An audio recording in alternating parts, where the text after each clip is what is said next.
Micro finance ಕಾಟಕ್ಕೆ ಬಡವರು ಬೀದಿಪಾಲು, ಸರ್ಕಾರದ ವಿರುದ್ಧ ಮುಗಿಬಿದ್ದ ಪ್ರತಿಪಕ್ಷ ನಾಯಕರು. ಸಿಎಂ ಸಿದ್ದರಾಮಯ್ಯ ನೇತೃತ್ವದಲ್ಲಿಂದು ಮಹತ್ವದ ಮೇಜೆ.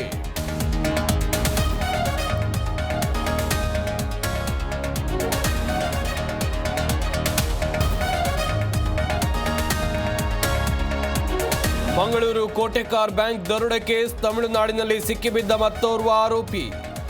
ತಿರುವಲ್ವೇಲಿಯ ಷಣ್ಮುಗ ಸುಂದರಂ ಅರೆಸ್ಟ್.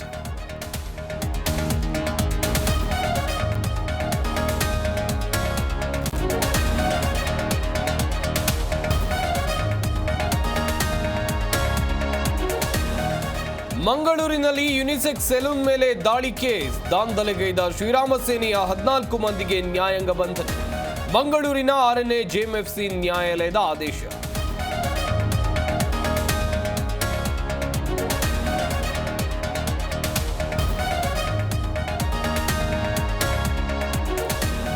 ಶಸ್ತ್ರಚಿಕಿತ್ಸೆ ಬಳಿಕ ಹ್ಯಾಟ್ರಿಕ್ ಹೀರೋ ಗುಣಮುಖ. ನಾಳೆ ಕರುನಾಡಿಗೆ ಆಗಮಿಸಲಿದ್ದಾರೆ ಶಿವಣ್ಣ.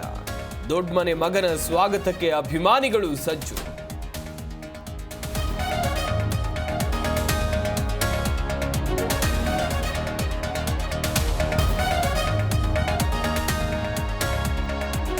ಪಂಜಾಬ್ ವಿರುದ್ಧ ಕರ್ನಾಟಕ ಪವರ್ಫುಲ್ ಆಟ, ಚೊಚ್ಚಲ ದ್ವಿಶತಕ ಸಿಡಿಸಿದ ಕನ್ನಡಿಗ ಸ್ಮರಣ್ ರವಿಚಂದ್ರನ್. ಇನ್ನಿಂಗ್ಸ್ ಗೆಲುವಿನ ಮೇಲೆ ಕಣ್ಣಿಟ್ಟ ಕರುನಾಡು.